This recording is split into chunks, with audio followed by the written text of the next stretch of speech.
श्री गुरु नानक देव जी का अवतार। कोई कवि गुरु जी के चरणों को कल्प वृक्ष नाल उपमा दिंदा है। कोई लिखता है कि गुरु जी के चरण निर्मल कमल वर्गे हैं, पर उन्होंने कवियों को यह नहीं पता कि कल्प वृक्ष और कमल ना तो चेतन हैं और ना ही मुक्ति देने वाले। कमल का सदा खिड़िया रहता, रात को उसका मूँह बंद हो जाता है, पर सतगुरु जी के चरण चेतना वाले हैं ਅਤੇ ਆਪਣੇ ਭਗਤਾਂ ਦੀਆਂ ਮਨੋਕਾਮਨਾ ਪੂਰੀਆਂ ਕਰਦੇ ਹਨ। ਦਿਨ ਰਾਤ ਹਰ ਸਮੇਂ ਇੱਕ ਰਸ ਰਹਿਣ ਵਾਲੇ ਹਨ ਅਤੇ ਇੱਕ ਸਮਾਨ ਹਨ।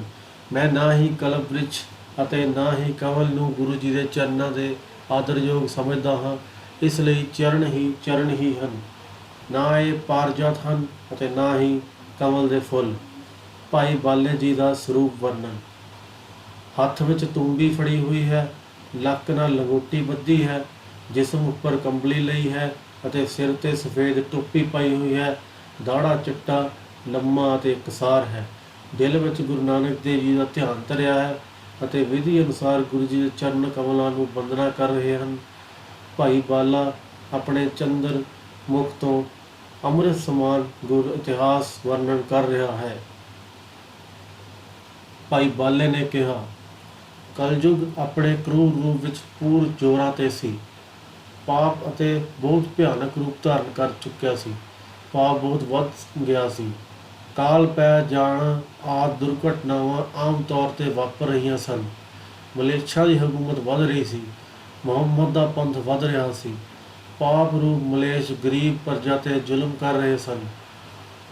ਗਊ ਗਰੀਬ ਅਨਿਆਈ ਮੌਤ ਮਾਰੇ ਜਾ ਰਹੇ ਸਨ। ਮੌਤ 'ਤੇ ਫਰਿਸ਼ਤੇ ਖੋਟੀ ਚਾਲ ਚੱਲ ਰਹੇ ਹਨ। ਰਾਜੇ ਭੈੜੀ ਬੁੱਧੀ ਵਾਲੇ ਅਤੇ ਮਲੀਨ ਹੋ ਗਏ ਹਨ। ਲੋਕਾਂ ਨੂੰ ਸ਼ੁਭ ਕੰਮ ਕਰਨ ਤੋਂ ਰੋਕ ਦਿੱਤਾ ਗਿਆ ਸੀ। ਮੰਤਰੀ ਲੰਪਟ ਅਤੇ ਵਿਭਚਾਰੀ ਹੋ ਗਏ ਹਨ। ਟੇਢੇ ਮਨ ਅਤੇ ਭੈੜੇ ਮਨ ਵਾਲੇ ਹੋ ਗਏ ਹਨ। ਖੋਟੀ ਬੁੱਧੀ, ਦੁਸ਼ਟਤਾ, ਜੂਏਬਾਜੀ, ਵਕੀਲੀ, ਦੁੱਖ, ਸੰਤਾਪ ਇਹ ਸਾਰੇ ਸਿੰਘਕਾਰ ਰਾਖਸ਼ੀ ਦੇ ਪੁੱਤਰ ਰਾਹੂ ਸਮਾਨ ਹੋ ਗਏ ਅਤੇ ਪਰਮ ਪੂਰਨਮਾਸ਼ੀ ਦਾ ਚੰਦਰਮਾ ਹੋ ਗਏ। ਰਾਜੇ ਕਿਸੇ ਦੀ ਫਰਿਆਦ ਨਹੀਂ ਸੀ ਸੁਣਦੇ। ਕਾਜੀ ਲੋਕ ਰਿਸ਼ਵਤ ਲੈ ਕੇ ਝੂਠ ਬੋਲਦੇ ਹਨ। ਥਾਂ ਥਾਂ ਮਲੇਛੀਆਂ ਦੀ ਬੋਲੀ ਦਾ ਬੋਲਬਾਲਾ ਹੈ। ਆਪੋ ਆਪਣਾ ਧਰਮ ਸਭ ਮਨੁੱਖ ਨੇ ਛੱਡ ਦਿੱਤਾ ਹੈ। ਪੁੰਨ ਧਰਮ ਕਮਜ਼ੋਰ ਹੋ ਗਏ ਅਤੇ ਪਾਪ ਕਰਮ ਤਗੜੇ ਹੋ ਗਏ। ਗਰੀਬ ਅਤੇ ਕਮਜ਼ੋਰ ਵੇਖ ਕੇ ਧਨ ਖੋਹ ਲੈਂਦੇ ਹਨ। ਪਰਾਏ ਕੰਮ ਕਰਨ ਵਾਲੇ ਦਾ ਨਾਸ਼ ਹੀ ਹੁੰਦਾ ਹੈ। ਜਿਵੇਂ ਪਟਸਨ ਆਪਣਾ ਆਪ ਕਟਾ ਕੇ ਰੱਸੇ ਦਾ ਰੂਪ ਹੋ ਕੇ ਦੂਜੇ ਨੂੰ ਥੰਮਣ ਦੇ ਕੰਮ ਆ ਕੇ ਦੁਖਦਾਈ ਹੁੰਦਾ ਹੈ। ਪਰਾਇਆ ਧਨ, ਪਰਾਈ ਨਿੰਦਾ ਅਤੇ ਪਰਾਈ ਇਸਤਰੀ ਲਈ ਦਿਨ ਰਾਤ ਤਨ ਮਨ ਨਾਲ ਪ੍ਰੇਮ ਦੀ ਧਾਰਾ ਚੱਲਦੀ ਹੈ। ਜੰਗਮ ਟੱਲੀਆਂ ਖੜਕਾ ਕੇ ਮੰਗਣ ਵਾਲੇ ਗੌਰ ਜਾਨੀ ਸਰੋਵਰ ਅਤੇ ਦਿਗੰਬਰ ਆਪਸ ਵਿੱਚ ਬਹੁਤ ਝਗੜਾ ਕਰਦੇ ਹਨ। 6 ਮੱਤ ਵਾਹਿਗੁਰੂ ਦੇ ਨਾਮ ਬਗੈਰ ਬਾਅਦ ਵਿੱਚ ਖਰਾਬ ਹੁੰਦੇ ਹਨ। ਜੋਗੀਆਂ ਦੇ 12 ਪੰਥ ਬਣੇ ਹਨ, ਪਰ ਪ੍ਰਭੂ ਦੀ ਭਗਤੀ ਬਗੈਰ ਉਸ ਮਾਰਗ ਤੋਂ ਵਿਛੜੇ ਹੋਏ ਹਨ। 12 ਪੰਥ ਇਹ ਹਨ: ਹੇਤੂ, ਪਾਵ, ਆਈ, ਗੰਜਮ, ਪਾਗਲ, ਗੋਪਾਲ, ਦਾਸ, ਕੰਬੜੀ, ਬਨ, ਤ੍ਰਿਜ, ਚੋਲੀ ਅਤੇ ਰਾਵਲ। ਸ਼ਾਸਤਰਾਂ ਸਾਰੇ ਬ੍ਰਾਹਮਣ ਝਗੜਦੇ ਰਹਿੰਦੇ ਹਨ, ਆਪਸ ਵਿੱਚ ਬਹੁਤ ਫਸਾਦ ਕਰਦੇ ਹਨ। ਸਿਰ ਮੁਨਾ ਕੇ ਕਈ ਸੰਨਿਆਸੀ ਬਣ ਗਏ, ਪਰ ਹਰ ਵੇਲੇ ਦਿਲ ਧਨ ਅਤੇ ਇਸਤਰੀ ਪਿੱਛੇ ਭਟਕਦਾ ਰਹਿੰਦਾ ਹੈ। ਕਈ ਅਤੀਤ ਹੋ ਕੇ ਆਪਣੇ ਆਪ ਨੂੰ ਵਿਰਾਗੀ ਕਹਾਉਂਦੇ ਹਨ, ਪਰ ਉਹਨਾਂ ਦਾ ਮਨ ਗ੍ਰਹਸਥੀਆਂ ਤੋਂ ਵੱਧ ਤ੍ਰਿਸ਼ਨਾ ਦੀ ਅੱਗ ਵਿੱਚ ਸੜਦਾ ਹੈ। ਪੰਡਤ ਪਹਿਰੇਦਾਰ ਚੋਰੀ ਕਰਦੇ ਹਨ, ਫਿਰ ਘਰ ਦੀ ਰਖਵਾਲੀ ਕੌਣ ਕਰੇ? ਰਾਜੇ ਪ੍ਰਜਾ ਦੀ ਰੱਖਿਆ ਲਈ ਵਾੜ ਹੁੰਦੇ ਹਨ, ਪਰ ਵਾੜ ਬਣੇ ਰਾਜੇ ਹੀ ਪ੍ਰਜਾ ਨੂੰ ਬੁਰੀ ਤਰ੍ਹਾਂ ਖਾ ਰਹੇ ਹਨ। ਪਾਪਾਂ ਦਾ ਧਰਤੀ ਉੱਤੇ ਬਹੁਤ ਡਾਰ ਪੈ ਗਿਆ ਹੈ। ਧਰਮ ਹੌਸਲਾ ਨਹੀਂ ਧਾਰਨ ਕਰਦਾ ਹੈ। ਜਗਤ ਵਿੱਚ ਕੋਈ ਪ੍ਰੇਮ ਭਾਵ ਨਹੀਂ। ਧਰਤੀ ਭੈ ਨਾਲ ਭੈਭੀਤ ਹੋ ਗਈ। ਧਰਤੀ ਨੇ ਬੜੀ ਅਧੀਨਤਾ ਨਾਲ ਬੇਨਤੀ ਕਰਦੇ ਹੋਏ ਇੱਕ ਓਂਕਾਰ ਪਰਮਾਤਮਾ ਦੀ ਆਰਾਧਨਾ ਕੀਤੀ। ਧਰਤੀ ਨੇ ਕਿਹਾ, ਹੇ ਪਰਮੇਸ਼ਰ ਪ੍ਰਭੂ, ਤੁਸੀਂ ਅਨਾਦ ਹੋ। ਤੁਸੀਂ ਸੰਸਾਰ ਦੀ ਵੱਡੀ ਤੋਂ ਵੱਡੀ ਤਾਕਤ ਨਾਲੋਂ ਵੀ ਵੱਡੀ ਹੋ ਅਤੇ ਸਨਾਤਨ ਹੋ। ਹੇ ਦੀਨਾਂ ਦੇ ਪਿਆਰੇ ਪ੍ਰਭੂ, ਤੁਸੀਂ ਸਦਾ ਦੀਨਾਂ ਦੇ ਦਇਆ ਕਰਦੇ ਹੋ। ਹੇ ਦੀਨਾਂ ਦੇ ਸੁਆਮੀ, ਤੁਸੀਂ ਗੁਪਤ ਅਤੇ ਪ੍ਰਤਪਾਲਕ ਹੋ। ਤੁਸੀਂ ਬੁਢਾਪੇ ਤੋਂ ਰਹਿਤ, ਮੌਤ ਤੋਂ ਰਹਿਤ, ਕਥਨ ਤੋਂ ਪਰੇ, ਭੇਖ ਰਹਿਤ, ਡਰ ਰਹਿਤ, ਮਾਇਆ ਤੋਂ ਰਹਿਤ ਅਤੇ ਲੇਖੇ ਤੋਂ ਰਹਿਤ ਹੋ। ਕਲਯੁਗ ਦੇ ਸਮੇਂ ਪਾਪ ਫੈਲ ਗਏ ਹਨ। ਹੁਣ ਮੈਥੋਂ ਭਾਰ ਨਹੀਂ ਸੰਭਾਲਿਆ ਜਾਂਦਾ। ਹੁਣ ਬਹੁਤ ਔਖਾ ਅਤੇ ਦੁਖਦਾਇਕ ਸਮਾਂ ਆ ਗਿਆ ਹੈ। ਹੁਣ ਪ੍ਰਭੂ ਤੇਰੇ ਆਸਰੇ ਤੋਂ ਬਗੈਰ ਜੀਵਤ ਨਹੀਂ ਰਿਹਾ ਜਾਂਦਾ। ਸਤਯੁਗ ਵਿੱਚ 4 ਪੈਰ ਸਨ, ਤ੍ਰੇਤੇ ਵਿੱਚ 3 ਰਹਿ ਗਏ, ਦੁਆਪਰ ਵਿੱਚ 2 ਰਹਿ ਗਏ ਅਤੇ ਕਲਯੁਗ ਵਿੱਚ ਕੇਵਲ 1 ਪੈਰ ਤੇ ਟਿਕੀ ਹੋਈ ਹਾਂ। ਕਲਯੁਗ ਦਾ ਸਮਾਂ ਪਾਪ ਰੂਪ ਹੈ, ਇਸ ਕਰਕੇ ਮੇਰੇ ਉੱਪਰ ਬਹੁਤ ਭਾਰ ਹੈ। ਮੈਥੋਂ ਹੁਣ 1 ਪੈਰ ਤੇ ਟਿਕਿਆ ਨਹੀਂ ਜਾਂਦਾ। ਤੇਰੇ ਆਸਰੇ ਤੋਂ ਬਗੈਰ ਮੈਂ ਹੁਣ ਥਿਰ ਨਹੀਂ ਰਹਿ ਸਕਦੀ। ਹੇ ਏਕ ਓਂਕਾਰ ਵਾਹਿਗੁਰੂ, ਮੇਰੀ ਬੇਨਤੀ ਸੁਣ ਲਵੋ। ਥਿਰ ਹੋਣ ਵਾਸਤੇ ਮੈਨੂੰ ਆਸਰਾ ਦੇਵੋ। ਜੋਤ ਸਰੂਪ ਵਾਹਿਗੁਰੂ ਨੇ ਧਰਤੀ ਦੀ ਦੁੱਖ ਭਰੀ ਫਰਿਆਦ ਸੁਣੀ।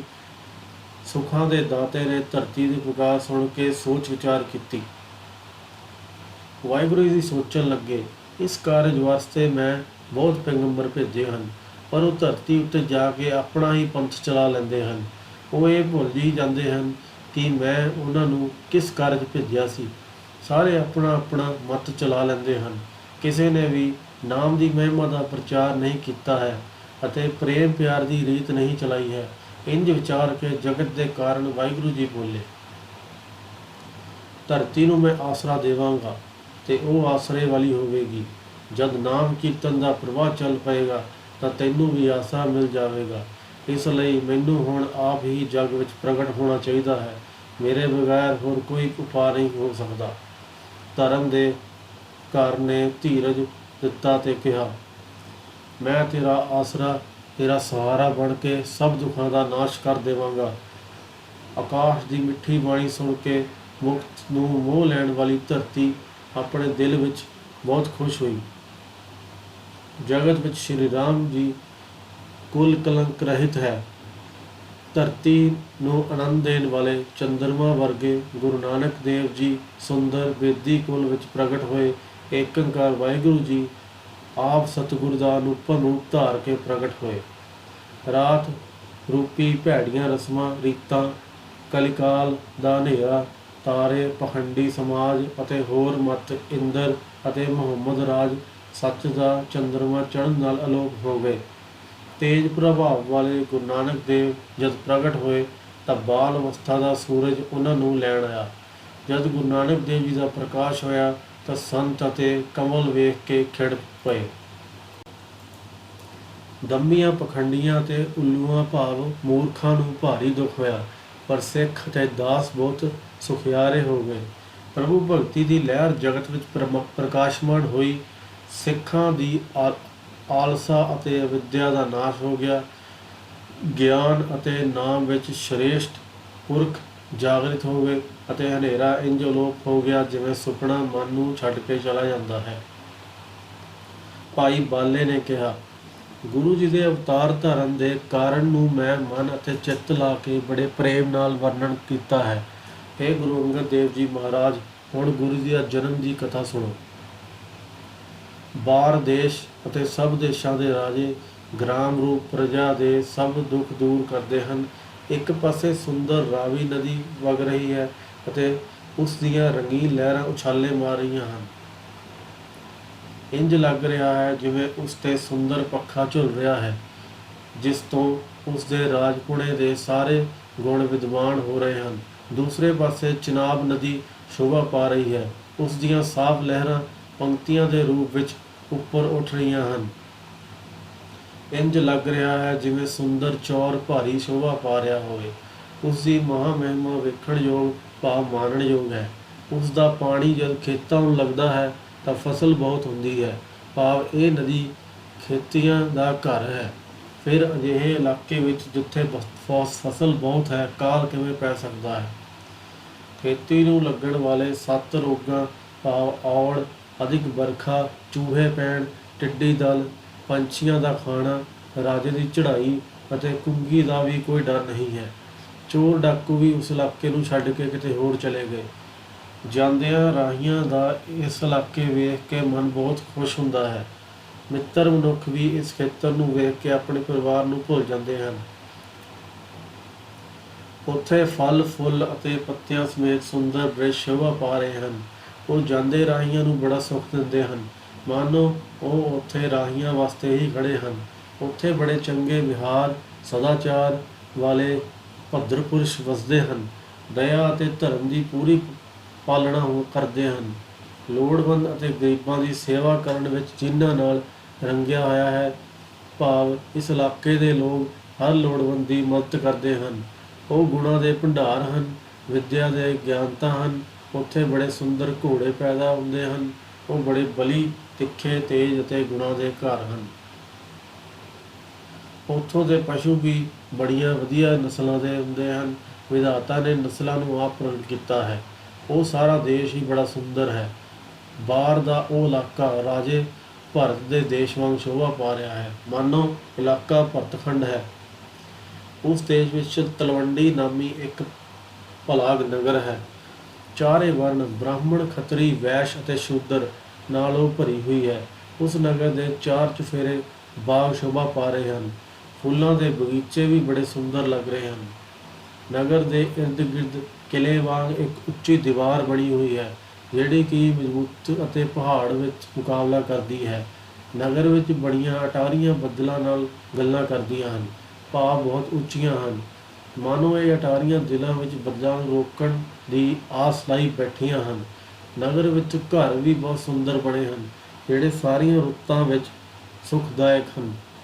ਚੌਪੜ ਵਾਂਗ ਬੜੀ ਮੰਡੀ ਹੈ, ਜਿੱਥੇ ਵਣਜ ਵਪਾਰ ਹੁੰਦਾ ਹੈ ਅਤੇ ਸਾਰੀਆਂ ਦੁਕਾਨਾਂ ਸੌਦੇ ਨਾਲ ਭਰੀਆਂ ਹੋਈਆਂ ਹਨ। ਸ੍ਰੀ ਗੁਰੂ ਨਾਨਕ ਦੇਵ ਜੀ ਦੇ ਆਗਮਨ ਵਾਸਤੇ ਵਿਧਾਤਾ ਨੇ ਸਵਰਗ ਵਰਗਾ ਸੁੱਖਾਂ ਦਾ ਘਰ ਬਣਾ ਦਿੱਤਾ ਹੈ। ਗਊਆਂ ਦਾ ਦੁੱਧ ਅੰਮ੍ਰਿਤ ਵਰਗਾ ਹੈ। ਨਗਰੀ ਦੇ ਮਨੁੱਖ ਦੇਵਤਿਆਂ ਵਰਗੇ ਸੁੰਦਰ ਅਤੇ ਚਤੁਰ ਹਨ। ਉਸ ਨਗਰੀ ਦੀ ਸੁੰਦਰਤਾ ਅਤੇ ਵਿਚਿੱਤਰ ਰਚਨਾ ਨੂੰ ਵੇਖ ਕੇ ਕਾਰੀਗਰੀ ਦਾ ਦੇਵਤਾ ਵਿਸ਼ਕਰਮਾ ਵੀ ਚਿੱਤ ਵਿੱਚ ਹੈਰਾਨ ਰਹਿ ਗਿਆ। ਉਸ ਨਗਰ ਵਿੱਚ ਵੇਦੀ ਪਾਠ, ਯੱਗ ਅਤੇ ਆਹੂਤੀ ਦੇਣ ਵਾਲੇ ਅਤੇ ਯੱਗ ਕਿਰਿਆ ਨੂੰ ਜਾਣਨ ਵਾਲੇ ਰਹਿੰਦੇ ਹਨ। ਮੁਕਤੀ ਪ੍ਰਾਪਤ ਕਰਨ ਵਾਸਤੇ ਖਟਕਰਮੀ ਵੀ ਵਸਦੇ ਹਨ। ਬ੍ਰਾਹਮਣ ਉੱਥੇ ਬੜੇ ਆਰਾਮ ਸੁੱਖ ਨਾਲ ਰਹਿ ਰਹੇ ਹਨ। ਖੱਤਰੀ ਧਰਮ ਯੁੱਧ ਨਾਲ ਪ੍ਰੇਮ ਕਰਨ ਵਾਲੇ ਹਨ। ਸਾਰੇ ਵੈਸ਼ ਨੀਤੀ ਸੰਯੁਕਤ ਵਿਹਾਰ ਨਾਲ ਵਪਾਰ ਕਰ ਰਹੇ ਹਨ। ਚਤੁਰ ਮਨੁੱਖ ਵੀ ਵੇਦ ਮਾਰਗ ਨਾਲ ਪ੍ਰੀਤ ਹੈ। ਸ਼ੂਦਰ ਸਾਰਿਆਂ ਦੀ ਸੇਵਾ ਕਰ ਰਹੇ ਹਨ। ਸਾਰੇ ਹੀ ਆਪਣਾ ਆਪਣਾ ਕੰਮ ਬੜੀ ਕੁਸ਼ਲਤਾ ਨਾਲ ਕਰ ਰਹੇ ਹਨ। ਮਨੁੱਖ ਅਰੋਗਤਾ ਸਹਿਤ ਪ੍ਰਸੰਨਤਾ ਨਾਲ ਵਿਚਰ ਰਹੇ ਹਨ।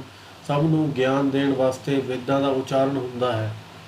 ਸ਼ਸਤਰਧਾਰੀ ਵੇਦੀ ਬੰਸੀ ਵਿੱਚ ਵਸਦੇ ਹਨ, ਜਿਨ੍ਹਾਂ ਨੇ ਯੁੱਧ ਵਿਦਿਆ ਦਾ ਸੁਧਾਰ ਕੀਤਾ ਸੀ। ਮੁੱਖ ਕਾਲਕਾ, ਅਗਨੀ ਕੁੰਡ ਅਤੇ ਅੱਗ ਥੰਮ ਨਾਲ ਝੰਡਾ ਸ਼ੋਭਿਤ ਹੋ ਰਿਹਾ ਹੈ। ਯੱਗ ਕਰਤਾ ਨੇ ਸ਼ੂਨਤਾ ਛੱਡਣੀ ਹੁੰਦੀ ਹੈ। ਇੱਥੇ ਯੱਗ ਕਰਤਾਣਾ ਅਤੇ ਕਾਇਰਤਾ ਛੱਡ ਦਿੱਤੀ ਹੈ। ਯੱਗ ਵਿੱਚ ਘਿਓ ਆਦਿ ਚਮਚਿਆਂ ਨਾਲ ਪਾਇਆ ਜਾਂਦਾ ਹੈ। ਇੱਥੇ ਤਲਵਾਰਾਂ ਦੇ ਚਮਚੇ ਹਨ। ਦੁਸ਼ਟ ਮਨੁੱਖਾਂ ਦਾ ਮਾਸ ਹੀ ਉਤੀ ਹੈ ਅਤੇ ਘਿਓ ਦੀ ਥਾਂ ਯੱਗ ਵਿੱਚ ਲਹੂ ਪਾਇਆ ਜਾਂਦਾ ਹੈ। ਐਸੇ ਬੇਦੀ ਖਾਨਦਾਨ ਤਲਵੰਡੀ ਦੇ ਵਾਸੀ ਹਨ, ਜਿਨ੍ਹਾਂ ਦੀ ਜਗਤ ਵਿੱਚ ਬੜੀ ਕੀਰਤੀ ਕਾਇਮ ਹੋ ਚੁੱਕੀ ਹੈ। ਉਹਨਾਂ ਨੂੰ ਉੱਥੇ ਰਹਿੰਦਿਆਂ ਬਹੁਤ ਸਮਾਂ ਹੋ ਗਿਆ। ਸ਼ਿਵਰਾਮ ਬਾਬੇ ਕਾਲੂ ਦੇ ਪਿਤਾ ਜੀ ਉਸੇ ਕੁੱਲ ਵਿੱਚ ਪੈਦਾ ਹੋਏ ਹਨ, ਜਿਨ੍ਹਾਂ ਦੀ ਬਿਰਤੀ ਬੜੀ ਸ਼ਾਂਤ ਅਤੇ ਸੂਖਮ ਹੈ। ਉਹਨਾਂ ਨੇ ਰਜੋਗੁਣੀ ਤਮੋਗੁਣੀ ਗੁਜਰਾਨ ਛੱਡ ਦਿੱਤੀ ਹੈ। ਹਿੰਸਾ ਰਹਿਤ ਹੋ ਕੇ ਉਹਨਾਂ ਨੇ ਸ਼ਸਤਰ ਹੱਥੋਂ ਛੱਡ ਦਿੱਤੇ ਹਨ ਅਤੇ ਮਾਇਆ ਦੇ ਮਾਲਕ ਵਾਹਿਗੁਰੂ ਦੇ ਚਰਨ ਕਮਲਾਂ ਦੀ ਸ਼ਰਨ ਲੈ ਲਈ ਹੈ। ਉਸ ਦੀ ਸ਼੍ਰੇਸ਼ਟ ਇਸਤਰੀ ਦਾ ਨਾਮ ਬਨਾਰਸੀ ਦੇਵੀ ਹੈ, ਜਿਸ ਨੇ ਪਤੀਵ੍ਰਤਾ ਧਰਮ ਨੂੰ ਪੱਕਾ ਅਤੇ ਦ੍ਰਿੜ ਕੀਤਾ ਹੈ। ਉਹਨਾਂ ਦੇ ਘਰ 2 ਸਦਾਚਾਰੀ ਪੁੱਤਰਾਂ ਨੇ ਜਨਮ ਲਿਆ। ਵੱਡੇ ਦਾ ਨਾਂ ਕਾਲੂ ਹੈ, ਛੋਟੇ ਦਾ ਨਾਂ ਲਾਲੂ ਹੈ। ਬਾਬਾ ਕਾਲੂ ਜੀ ਸ਼ੁਭ ਕਰਮਾਂ ਵਾਲਾ ਬੜਾ ਵਡਭਾਗੀ ਹੈ। ਉਹ ਭਗਤੀ ਨੂੰ ਧਾਰਨ ਕਰਨ ਵਾਲਾ ਹੈ ਅਤੇ ਆਪਣੇ ਧਰਮ ਵਿੱਚ ਨਿਸ਼ਚਲ ਹੈ। ਉਸ ਸਾਰੇ ਪਾਪ ਜਪ ਤਪ ਵਰਤ ਨੇਮ ਅਤੇ ਕਈਆਂ ਜਨਮਾਂ ਵਿੱਚ ਕੀਤੇ ਹਨ। ਇਸ ਜਨਮ ਵਿੱਚ ਉਸ ਦੀ ਇੱਛਾ ਹੈ ਕਿ ਉਸ ਦੇ ਘਰ ਗਿਆਨ ਦਾ ਘਰ ਵਿਸ਼ਨੂੰ ਦਾ ਅਵਤਾਰ ਰੂਪੀ ਪੁੱਤਰ ਜਨਮ ਲਵੇ। ਆਪਣੇ ਹਿਰਦੇ ਵਿੱਚ ਉਸ ਨੇ ਇਹ ਸੰਕਲਪ ਧਾਰਿਆ ਹੈ ਅਤੇ ਥੋੜ੍ਹੇ ਗੁਣਾਂ 'ਤੇ ਹੀ ਉਹ ਭਗਤੀ ਅਧੀਨ ਪ੍ਰਸੰਨ ਰਹਿੰਦਾ ਹੈ। ਬਾਬਾ ਕਾਲੂ ਜੀ ਆਪਣੇ ਤਪ ਸਮੇਂ ਇਹ ਅਰਦਾਸਾਂ ਕਰਦੇ ਹਨ ਕਿ ਵਾਹਿਗੁਰੂ ਮੈਨੂੰ ਗਰੀਬ ਅਤੇ ਗੁਣਹੀਣ ਜਾਣਨ ਤਾਂ ਮੇਰੇ ਘਰ ਸੂਰ ਜਾਤੀ ਜਾਂ ਮੱਛੀ ਦੇ ਰੂਪ ਵਿੱਚ ਆ ਜਾਣ। ਕਛੂਣੀ ਆਦਿ ਬੁੱਧ ਰਹਿਤ ਜਾਤਾਂ ਕੁਜਾਤਾਂ ਵਿੱਚ ਜਨਮ ਲਿਆ ਹੈ। ਜਿਸ ਬਾਰੇ ਸਾਰਾ ਜੱਗ ਜਾਣਦਾ ਹੈ। ਪ੍ਰੇਮ ਦੀ ਡੋਰ ਨਾਲ ਨਾ ਕਰਨ ਵਾਲੀ ਕਰਨੀ ਵੀ ਕਰਦੇ ਹਨ। ਜਿਵੇਂ ਅਦਿਤੀ ਅਤੇ ਉਸਦੇ ਪਤੀ ਕਸ਼ਯਪ ਦੇ ਘਰ ਉਪੇਂਦਰ ਨਾਮੀ 52 ਪ੍ਰਗਟ ਹੋਏ ਸਨ। ਦੈਤਾਂ ਨੂੰ ਨਾਸ਼ ਕਰਨ ਵਾਲੇ ਭਗਵਾਨ ਦੀ ਨਿਰੰਤਰ ਰੂਪ ਵਿੱਚ ਉਪਾਸਨਾ ਹੁੰਦੀ ਰਹੀ ਹੈ। ਜਦ ਬਾਬਾ ਕਾਲੂ ਨੇ ਜਨਮ ਲਿਆ ਤਾਂ ਵਾਹਿਗੁਰੂ ਨੇ ਉਹਨਾਂ ਦੀ ਆਸ ਪੂਰੀ ਕੀਤੀ। ਪਿਤਾ ਸ਼ਿਵਰਾਮ ਨੇ ਆਪਣੇ ਪੁੱਤਰ ਕਾਲੂ ਦਾ ਇੱਕ ਚੰਗੇ ਘਰ ਵਿੱਚ ਵਿਆਹ ਕਰ ਦਿੱਤਾ। ਬਾਬੇ ਕਾਲੂ ਜੀ ਦੀ ਇਸਤਰੀ ਬੜੀ ਪਤੀਵ੍ਰਤਾ ਅਤੇ ਗੁਣਾਂ ਦੀ ਖਜ਼ਾਨ ਹੈ। ਉਸ ਦੀ ਸੁਸ਼ੀਲਤਾ ਬਾਰੇ ਕੋਈ ਕੀ ਕਹਿ ਸਕਦਾ ਹੈ, ਭਾਵ ਉਹ ਅਤ ਸੁਸ਼ੀਲ ਅਤੇ ਸੁਘੜ ਹੈ। ਸ਼੍ਰੇਸ਼ਟ ਇਸਤਰੀ ਨੇ ਕਾਫੀ ਸਮਾਂ ਵਰਤ ਤਪ ਬਹੁਤ ਕੀਤੇ ਹਨ। ਬਹੁਤ ਚਿਰ ਇਸ ਤਰ੍ਹਾਂ ਇਸਤਰੀਵਤਾ ਦਾ ਜੀਵਨ ਗੁਜ਼ਾਰਿਆ। ਦੋਹਾਂ ਦੇ ਮਨ ਵਿੱਚ ਵਾਹਿਗੁਰੂ ਦੇ ਚਰਨ ਕਮਲਾਂ ਨੂੰ ਬਹੁਤ ਪ੍ਰੀਤ ਹੈ। ਤਲਵੰਡੀ ਨਗਰ ਵਿੱਚ ਰਾਏ ਬੁਲਾਰ ਹਾਕਮ ਰਹਿੰਦਾ ਹੈ। ਉਸ ਦਾ ਬਾਬੂ ਕਾਲੂ ਨਾਲ ਬਹੁਤ ਪਿਆਰ ਹੈ। ਉਸ ਨਗਰ ਦਾ ਉਹ ਹੀ ਅਧਿਕਾਰੀ ਹੈ। ਬਾਬਾ ਕਾਲੂ ਨੂੰ ਉਸ ਪਟਵਾਰੀ ਦੀ ਕਾਰ 'ਤੇ ਲਾਇਆ ਹੋਇਆ ਹੈ। ਇਸ ਤਰ੍ਹਾਂ ਕਾਫੀ ਸਮਾਂ ਬਾਬਾ ਕਾਲੂ ਖੁਸ਼ੀ ਖੇੜੇ ਦੀ ਜੀਵਨ ਬਤੀਤ ਕਰਦੇ ਰਹੇ। ਦੋਹਾਂ ਇਸਤਰੀ ਮਰਦ ਨੇ ਪੁੱਤਰ ਦੀ ਆਸ ਰੱਖੀ ਹੋਈ ਹੈ। ਸ਼੍ਰੇਸ਼ਟ ਇਸਤਰੀ ਨੇ ਫਿਰ ਗਰਭ ਧਾਰਨ ਕੀਤਾ ਅਤੇ ਉਹਨਾਂ ਦੇ ਘਰ ਸ਼੍ਰੇਸ਼ਟ ਬੁੱਧੀ ਵਾਲੀ ਲੜਕੀ ਨੇ ਜਨਮ ਲਿਆ। ਉਹਨਾਂ ਦੇ ਘਰ ਇੱਕ ਐਸੀ ਕੰਨਿਆ ਨੇ ਜਨਮ ਲਿਆ ਜਿਵੇਂ ਹਿਮਾਲਾ ਪਰਬਤ ਅਤੇ ਉਸ ਦੀ ਇਸਤਰੀ ਮੈਨਾ ਦੇ ਘਰ ਪਾਰਵਤੀ ਨੇ ਜਨਮ ਲਿਆ ਹੋਵੇ। ਉਹ ਬੜੀ ਸੁਸ਼ੀਲ ਅਤੇ ਗੁਣਾਂ ਦੀ ਖਾਨ ਹੈ। ਸੁੰਦਰ ਸਰੂਪ ਵਾਲੀ ਕੰਨਿਆ ਹਰ ਸਮੇਂ ਆਪਣੀ ਸੁਰਤ ਪ੍ਰਭੂ ਭਗਤੀ ਵਿੱਚ ਲਾਈ ਰੱਖਦੀ ਹੈ। ਇਸ ਤੋਂ ਬਾਅਦ ਕੁਝ ਸਮਾਂ ਹੋਰ ਬਤੀਤ ਹੋ ਗਿਆ। ਜਗਤ ਦੇ ਦਾਤਾ ਨੇ ਕਾਲੂ ਦੀ ਅਥ ਪ੍ਰੀਤ ਵੇਖ ਕੇ ਉਸ ਦੇ ਘਰ ਪ੍ਰਕਾਸ਼ ਲੈਣ ਦਾ ਸੰਕਲਪ ਬਣਾ ਲਿਆ। ਭਾਵ ਏਕੰਕਾਰ ਧਾਰ ਨਿਜਰੂਪਾ, ਪ੍ਰਗਟੇ ਸਤਿਗੁਰ ਰੂਪ ਅਨੂਪਾ। ਪਾਪ ਦੇ ਹਨੇਰੇ ਨੂੰ ਦੂਰ ਕਰਨ ਵਾਸਤੇ ਪ੍ਰਭੂ ਨੇ ਆਪ ਜਗਤ ਵਿੱਚ ਆਉਣ ਬਾਰੇ ਸੋਚਿਆ। ਜਗਤ ਦੇ ਰਾਜੇ ਨੇ ਇਸ ਤਰ੍ਹਾਂ ਦਾ ਵਿਚਾਰ ਬਣਾਇਆ ਕਿ ਮੈਂ ਤਿਸ ਦਾ ਬਾਬਾ ਕਾਲੂ ਦਾ ਪੁੱਤਰ ਹੋਵਾਂ। ਉਸ ਪਤੀਵ੍ਰਤੀ ਅਤੇ ਸ਼੍ਰੇਸ਼ਟ ਇਸਤਰੀ ਨੇ ਦੂਸਰੀ ਵਾਰ ਗਰਭ ਧਾਰਨ ਕੀਤਾ। ਜਿਵੇਂ ਦੂਜ ਦਾ ਚੰਦਰਮਾ ਵੱਧਦਾ ਹੈ, ਉਸ ਤਰ੍ਹਾਂ ਗਰਭ ਰੂਪੀ ਸੁੱਖਾਂ ਦਾ ਕਮਲ ਵੱਧਦਾ ਗਿਆ। ਭਾਵੇਂ ਗਹਿਣੇ ਸਾਰੇ ਉਤਾਰੇ ਹੋਏ ਸਨ, ਫਿਰ ਵੀ ਸੁੰਦਰਤਾ ਬਹੁਤ ਪ੍ਰਕਾਸ਼ਮਈ ਹੈ। ਕਾਲੂ ਜਦ ਅੰਦਰ ਬੈਠਦਾ ਹੈ ਤਾਂ ਉਸ ਦੀ ਸ਼ੋਭਾ ਬਹੁਤ ਸੁੰਦਰ ਲੱਗਦੀ ਹੈ। ਮਤਾ ਕੋਈ ਸੁਣ ਕੇ ਸੰਦੇਹ ਕਰੇ, ਉਸ ਦੀ ਸ਼ੋਭਾ ਨਾਲ ਕੋਟਾ ਬ੍ਰਹਮੰਡ ਸ਼ੋਭ ਰਹੇ ਹਨ। ਜਿਸ ਥਾਂ 'ਤੇ ਉਸ ਨਿਵਾਸ ਕੀਤਾ ਹੈ ਉਸ ਥਾਂ ਦੀ ਸ਼ੋਭਨੀਕ ਅਵਸਥਾ ਹੈ। ਜਦ ਜਗਤ ਦੇ ਸਵਾਮੀ ਦੇ ਜਗਤ ਵਿੱਚ ਆਉਣ ਦਾ ਸਮਾਂ ਨੇੜੇ ਆ ਗਿਆ ਤਾਂ ਜਿਹੜੇ ਵਿੰਗੇ ਵਿਅਕਤੀ ਹਨ ਉਹ ਵੀ ਸਿੱਧੇ ਹੋ ਗਏ, ਭਾਵ ਜਿਹੜੇ ਕਠੋਰ ਹਨ ਉਹ ਸਰਲ ਹੋ ਗਏ। ਸੱਚ, ਸੰਤੋਖ, ਧਰਮ, ਸੱਤ, ਕਰੁਣਾ ਆਦਿ ਸਾਰੇ ਹੀ ਸ਼ੁਭ ਕਰਮਾਂ ਵਿੱਚ ਵਰਤਣ ਲੱਗ ਪਏ। ਠੰਡੀ ਸੁਗੰਧੀ ਵਾਲੀ ਧੀਮੀ ਹਵਾ ਪ੍ਰਭੂ ਦੇ ਹੁਕਮ ਅਨੁਸਾਰ ਚੱਲ ਰਹੀ ਹੈ। ਬੱਦਲ ਪਾਣੀ ਦੇ ਭਰ ਭਰ ਕੇ ਆ ਰਹੇ ਹਨ ਅਤੇ ਬਾਰਿਸ਼ ਮਨੁੱਖਾਂ ਦੀ ਇੱਛਾ ਅਨੁਸਾਰ ਪੈ ਰਹੀ ਹੈ। ਹਰ ਪ੍ਰਕਾਰ ਦੇ ਦਰਖਤਾਂ ਨੂੰ ਫੁੱਲ ਅਤੇ ਫਲ ਲੱਗ ਰਹੇ ਹਨ, ਜਿਵੇਂ ਖੁਸ਼ੀਆਂ ਦੀ ਬਹਾਰ ਆ ਗਈ ਹੋਵੇ। ਉਹਨਾਂ ਦੇ ਅੰਦਰ ਜਿਵੇਂ ਸ਼ਹਿਦ ਭਰ ਗਿਆ ਹੈ ਅਤੇ ਮਨੁੱਖ ਮਨੋਂ ਆਪਣੀ ਖੁਸ਼ੀ ਦਿਖਲਾ ਰਹੇ ਹਨ। ਧਰਤੀ ਨਵੀਂ ਹਰਿਆਵਲ ਧਰ ਕੇ ਸ਼ੋਭਾ ਪਾ ਰਹੀ ਹੈ। ਹਰ ਇੱਕ ਦਿਲ ਵਿੱਚ ਵੱਧ ਖੁਸ਼ੀ ਖੇੜਾ ਹੈ। ਤੁਰਨ ਵਾਲੇ ਅਤੇ ਨਾ ਤੁਰਨ ਵਾਲੇ ਸਾਰੇ ਜੀਵ ਆਨੰਦਮਈ ਹੋ ਰਹੇ ਹਨ। ਸੁਖ ਦਾਤੇ ਦਾ ਜਦ ਤੋਂ ਪ੍ਰਵੇਸ਼ ਹੋਇਆ ਹੈ। ਇਸ ਤਰ੍ਹਾਂ ਜਦ 10 ਮਹੀਨੇ ਬੀਤ ਗਏ, ਸਰਦ ਰੁੱਤ ਦਾ ਚੰਦਰਮਾ ਪ੍ਰਕਾਸ਼ਿਆ। ਸਾਰਾ ਆਕਾਸ਼ ਤਾਰਿਆਂ ਨਾਲ ਇੰਜ ਸੁਭਾਇਮਾਨ ਹੋ ਰਿਹਾ ਹੈ ਜਿਵੇਂ ਜਿਗਿਆਸੂ ਦੇ ਹਿਰਦੇ ਅੰਦਰ ਨੇਕ ਚੱਲਣੀ ਦੇ ਗੁਣ ਚਮਕ ਰਹੇ ਹੋਣ। ਬੱਦਲ ਪਾਣੀ ਰਹਿਤ ਹੋ ਕੇ ਆਪਣੇ ਦੇਸ਼ਾਂ ਨੂੰ ਜਾਣ ਲੱਗੇ, ਜਿਵੇਂ ਸਤਸੰਗਤ ਵਿੱਚ ਜਾਣ ਨਾਲ ਕਲੇਸ਼ ਚਲੇ ਜਾਂਦੇ ਹਨ। ਕੱਤਕ ਮਹੀਨੇ ਦੀ ਪੂਰਮਾਸ਼ੀ ਨੂੰ ਹਰੀ ਦੇ ਕੀਰਤਨ ਵਾਂਗ ਚਾਂਦਨੀ ਪ੍ਰਕਾਸ਼ਮਾਨ ਹੋਈ। ਸੰਮਤ 1526 ਨੂੰ ਜਗਤ ਦੇ ਪਾਤਸ਼ਾਹ ਨੇ ਅਵਤਾਰ ਧਾਰਿਆ। ਅਚਨਚੇਤ ਹੀ ਸਾਰੇ ਖੁਸ਼ੀਆਂ ਦਾ ਪ੍ਰਵਾਹ ਉਛਾਲੇ ਮਾਰਨ ਲੱਗਾ। ਇੰਜ ਕਿਉਂ ਹੋਇਆ ਕੋਈ ਵੀ ਨਹੀਂ ਜਾਣ ਸਕਿਆ। ਧਰਤੀ ਅਤੇ ਆਕਾਸ਼ 'ਤੇ ਵਸਣ ਵਾਲੇ ਸਾਰੇ ਜੀਵ ਕਦੀ ਨਾ ਨਾਸ਼ ਹੋਣ ਵਾਲੇ ਪਰਮਾਤਮਾ ਦਾ ਸਿਮਰਨ ਕਰਕੇ ਮੰਗਲਾਚਰਣ ਕਰ ਰਹੇ ਹਨ। ਉਹਨਾਂ ਆਪਣੇ ਹੱਥਾਂ ਵਿੱਚ ਫੜ ਕੇ ਸ਼ੰਖ ਵਜਾਏ ਅਤੇ ਮੁਖ ਤੋਂ ਜੈ ਜੈ ਜੈ ਦੇ ਬਚਨਾਂ ਦਾ ਉਚਾਰਨ ਕੀਤਾ। ਦੇਵਤਿਆਂ ਨੇ ਮਿਲ ਕੇ ਚੰਦਨ ਘਸਾਈ, ਉਸ ਵਿੱਚ ਫਿਰ ਕੇਸਰ ਅਤੇ ਕਪੂਰ ਮਿਲਾਈ। ਉਸ ਮਿਸ਼ਰਣ ਨੂੰ ਉਹ ਫਿਰ ਬਾਬਾ ਕਾਲੂ ਦੇ ਘਰ ਜਾ ਕੇ ਛਿੜਕਣ ਲੱਗੇ। ਕਲਪ ਬ੍ਰਿਸ਼ ਦੇ ਫੁੱਲਾਂ ਦੇ ਬੁੱਕਾਂ ਦੇ ਬੁੱਕ ਅਰਸ਼ਾਂ ਤੋਂ ਵਰਸਾਉਣ ਲੱਗੇ। ਚੰਗੀ ਕੁਲ ਦੀਆਂ ਇਸਤਰੀਆਂ ਦਾਈਆਂ ਬਣ ਕੇ ਸੇਵਾ ਕਰਨ ਲਈ ਬਾਬਾ ਕਾਲੂ ਦੇ ਘਰ ਵੱਲ ਆਈਆਂ। ਸਰਵਸ਼੍ਰੇਸ਼ਟ ਇਸਤਰੀਆਂ ਨੇ ਪ੍ਰਸੂਤਾ ਬਣ ਕੇ ਅਤ ਸੁਖ ਪ੍ਰਾਪਤ ਕੀਤਾ। ਜੋ 8 ਦੀਵੇ ਜਗ ਰਹੇ ਹਨ, ਉਹਨਾਂ ਨੂੰ ਤੁਸੀਂ ਗ੍ਰਹਿ ਸਮਝੋ। ਉਹਨਾਂ ਦੀਵਿਆਂ ਦੀ ਰੌਸ਼ਨੀ ਘਟ ਗਈ, ਮਾਨੋ ਸਵੇਰ ਦਾ ਬਾਲ ਰੂਪੀ ਸੂਰਜ ਚੜ੍ਹ ਪਿਆ ਹੋਵੇ। ਅਨੁਪਮ ਸੁੰਦਰਤਾ ਦਾ ਤੇਜ ਪ੍ਰਕਾਸ਼ ਰਿਹਾ ਹੈ। ਦਾਈ ਬਾਲਕ ਦਾ ਸੁੰਦਰ ਰੂਪ ਵੇਖ ਕੇ ਹੈਰਾਨ ਹੋਈ। ਜਨਮ ਸਮੇਂ ਕੋਮਲ ਬਾਲ ਹੱਸ ਰਿਹਾ ਹੈ। ਸ਼ਗਨ ਕੁਸ਼ਗਨ ਜਾਣਿਆ ਨਹੀਂ ਜਾ ਸਕਦਾ।